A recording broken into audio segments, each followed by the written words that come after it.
Assalamualaikum warahmatullahi wabarakatuh. Saya sebagai pemateri akan menjelaskan konsekuensi penyalahgunaan wewenang pejabat pemerintah dalam penerapan protokol kesehatan. Kenapa sih harus penerapan protokol kesehatan? Karena kita di Indonesia sedang menghadapi pandemi COVID-19. Nah, ada kaitannya dengan wewenang pejabat pemerintahan ini.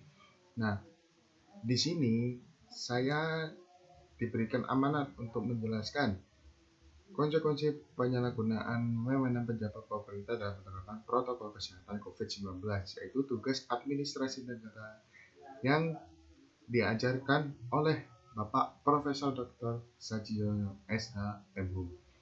Nah, di sini saya akan memperkenalkan saya sebagai pemateri. Nama saya Iqbal Samsa Absurdi dari kelas atau semester 3G NIM 1915 kali 092. Jadi, konsekuensi penyalahgunaan wewenang pejabat ini banyak sekali yang saya dengar dalam berita-berita yang ada di seluruh masyarakat, ataupun ada di media sosial.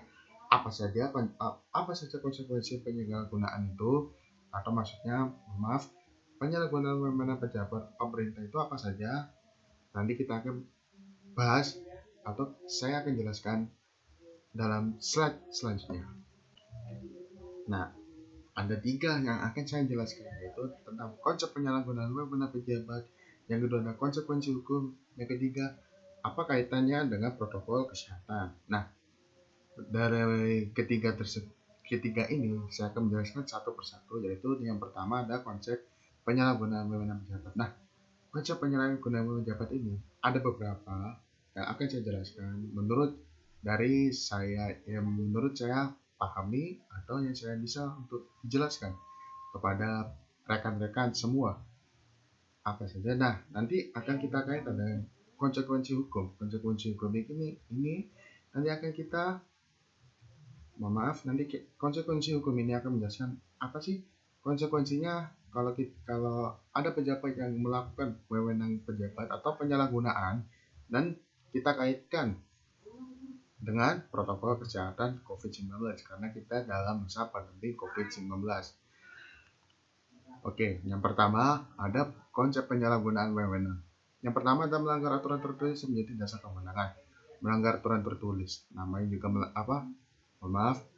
melanggar aturan tertulis, yaitu berarti dalam aturan tertulis yang dijelaskan mungkin dari kepala daerah, itu ada salah satu oknum yang melanggar aturan tertulis itu tidak sesuai dijalankan. Maksudnya, aturan-aturan itu tidak digunakan atau diselewengkan dan melanggar aturan tersebut.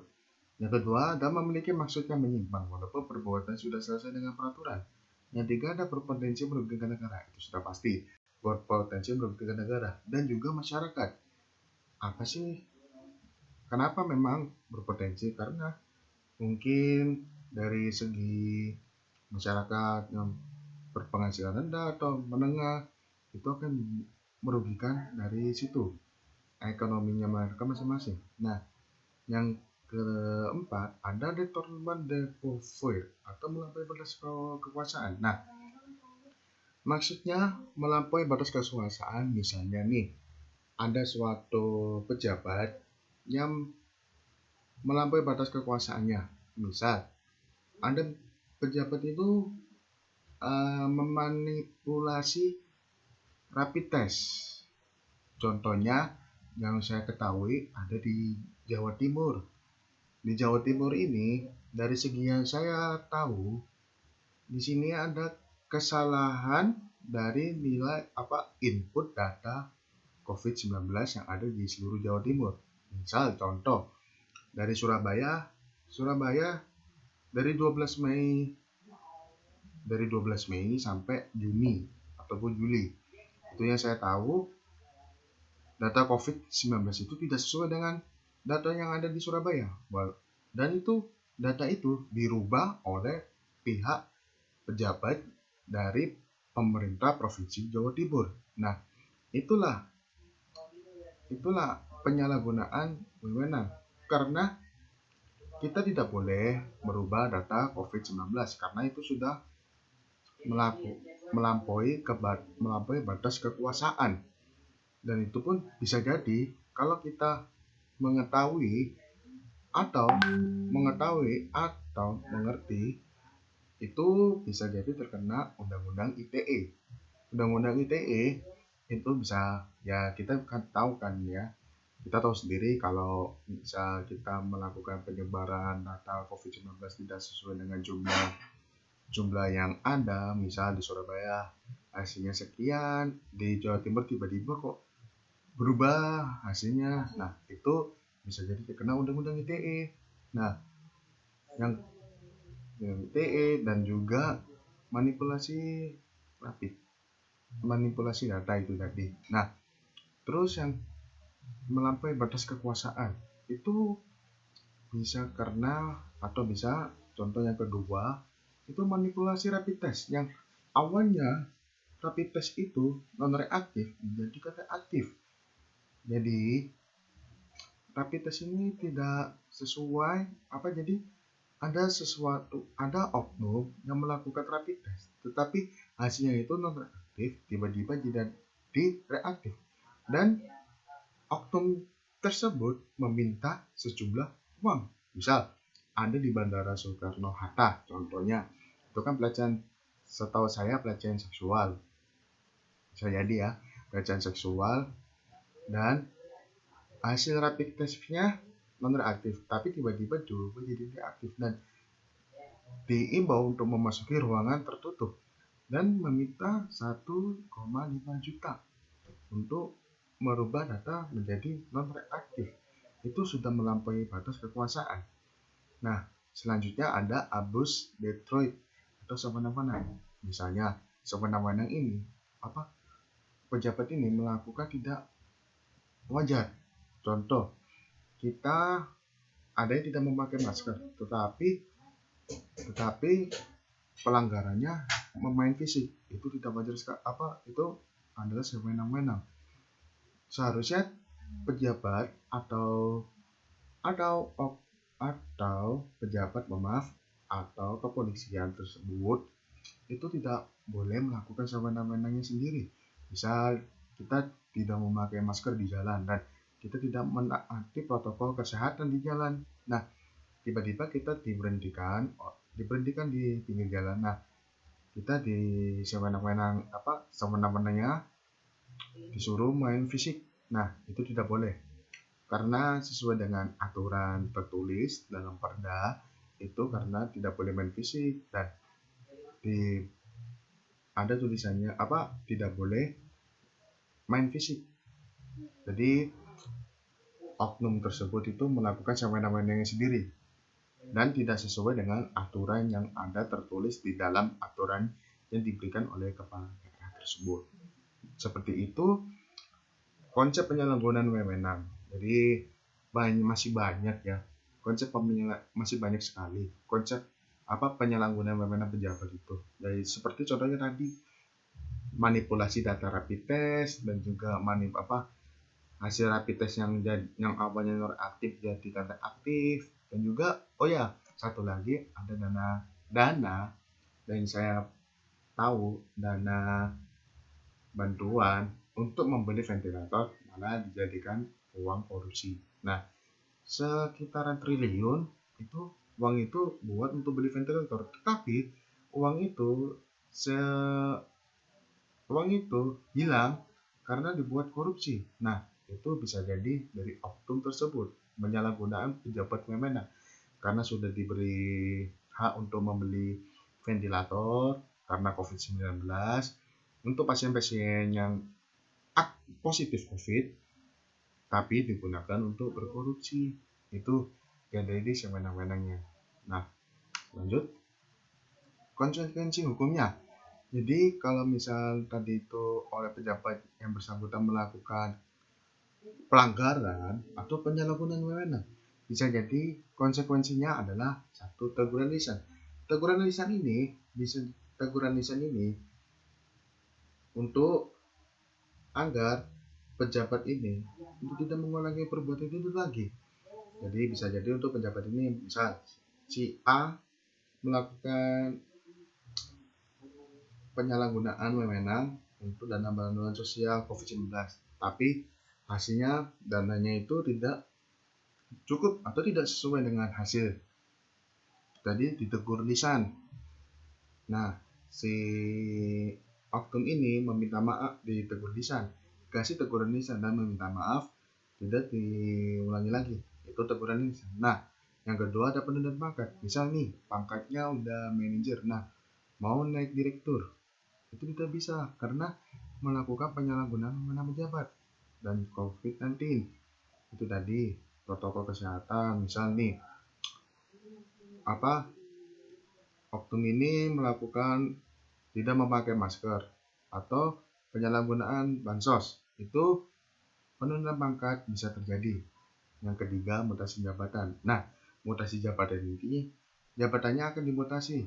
Misal ada berita, setahu saya itu Wakapolri dengan Kapolsek daerah mana saya agak kurang tahu, itu Wakapolri datang menghadiri acara pernikahan Kapolsek tersebut. Nah, alhasil Kapolsek tersebut jabatannya diturunkan ke ahli kebijaksanaan, Jadi dan dimutasi jabatannya dimutasi, tapi setahu saya Wakapolri ini saya kurang tahu juga apakah jabatannya dimutasi atau tidak. Yang dimutasi ini adalah kompol tersebut, Kapolsek ini dimutasi jabatannya. Nah, yang ketiga ini pemotongan gaji dan lain-lain. Nah, pastinya kalau misal kita melakukan penyalahgunaan wewenang pejabat, pastinya kita ada pemotongan gaji. Nah, ada sanksi pidana juga mengajukan ke ranah hukum jika terdapat unsur pidana, yaitu pidana penjara. Kita tahu ya, kita kalau misal kena pidana penjara itu bisa 15 sampai 20 tahun denda sebagai ganti rugi. Nah, denda sebagai ganti rugi ini adalah denda sebagai ganti rugi untuk ganti rugi bagaimana kalau ada oknum yang melakukan kejahatan atau melakukan penyalahgunaan wewenang tersebut.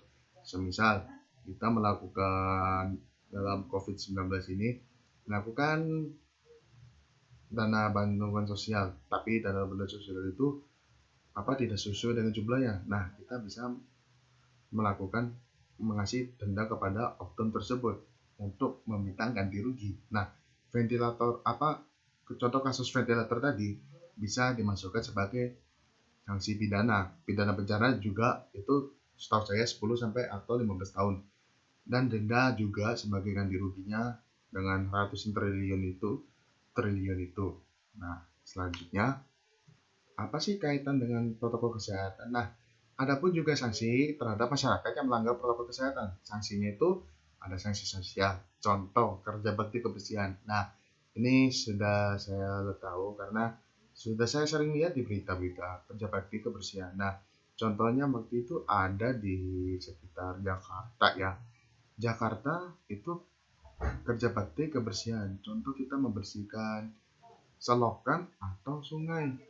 Kita kaitan dengan protokol kesehatan. Nah, itu adalah pelanggar-pelanggar yang tidak menggunakan masker atau tidak taat dengan protokol kesehatan, tidak menjaga jarak dan lain sebagainya. Nah, yang kedua ada berdoa di area pemakaian korban COVID. Nah, setahu saya ini berdoa di area pemakaian COVID ini setahu saya hanya ada di Jakarta saja, karena ini tergantung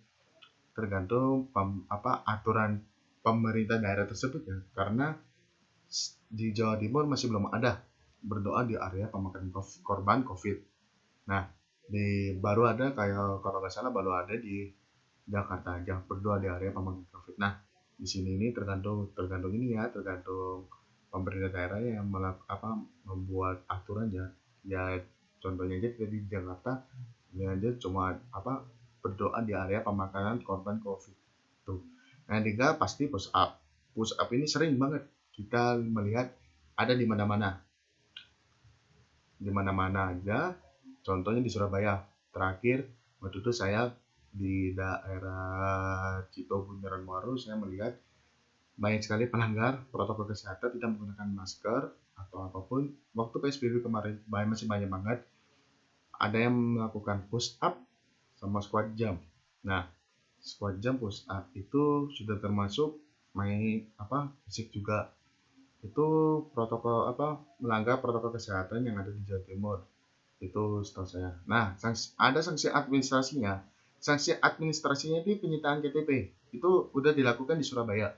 Penyitaan KTP selama kurang lebih 2 minggu atau 1 bulan. Itu KTP disita karena melanggar protokol kesehatan COVID-19 karena tidak memakai masker tadi dan tidak berjaga jarak. Tapi kalau di sini di Surabaya itu kalau lebih dari jam 9 malam, karena di sini di jam malam ya, jam 9 malam itu Surabaya melakukan rapid test massal kepada orang-orang yang berkerumun di tempat tongkrongan. Contoh misal ada di waktu pertama rapid test massal itu ada di Taman Apsari. Waktu itu rapid test massal besar-besaran karena waktu itu banyak banget anak muda yang nongkrong di situ dan juga tidak berjaga jarak. Akhirnya sama Pemkot Surabaya melakukan rapid test massal. Yang kedua ada tilang. Tilang di sini kita harus membayar uang dan denda. Ditilangnya karena kita tidak memakai masker dan juga kita tidak jaga jarak itu tadi. Kita bisa dikena tilang ataupun kita membayar uang denda ataupun kita bisa penyitaan KTP. Nah, sanksi administrasi ini juga, sanksi sosial ini juga penting. Kita harus dikaitkan dengan protokol kesehatan. Karena apa? Satu, karena kalau misal kita tidak ada aturan seperti ini, pasti masyarakat tidak kapok atau tidak menyesal dengan adanya pelanggarannya melakukan pelanggaran protokol kesehatan. Pastinya tidak akan sengsara dan juga ini berguna banget kalau misal peraturan protokol kesehatan ini dijalankan di semua tempat. Bisa di tempat tongkrongan kita harus menjaga jarak dan sebagainya itu. Kesimpulannya, berdasarkan hal tersebut di atas, maka dapat disimpulkan bahwa penyalahgunaan wewenang pejabat pemerintah adalah tindakan yang tidak pantas untuk dilakukan karena bisa merugikan pemerintah daerah, masyarakat maupun kota daerah itu sendiri. Hal ini bisa akan dikenai sanksi pidana dan juga bisa jadi pangkat yang diperoleh oknum itu tidak diangkat dan tidak dimutasi oleh kepala daerah dan dimutasi oleh kepala daerah masing-masing yang akan melakukan penyalahgunaan wewenang pejabat itu sendiri. Namun sekarang udah terdapat peraturan resmi oleh pejabat daerah yang dikeluarkan masing-masing agar peraturan ini bisa dilaksanakan oleh pejabat yang lainnya dan masyarakat itu sendiri sehingga tidak ada yang namanya penyalahgunaan wewenang pejabat pemerintah. Jadi di sini mungkin ini dari slide sebelumnya kita di sini berharap tidak ada penyalahgunaan wewenang pejabat pemerintah lagi karena itu sudah merugikan masyarakat dan juga pemerintah daerah masing-masing. Itu pun udah rugi banyak dan masyarakat resah dengan adanya oknum seperti itu. Nah, di sini saya cukup di sini dan terima kasih atas kehadiran rekan-rekan. Mohon maaf jika ada salah kata. Assalamualaikum warahmatullahi wabarakatuh.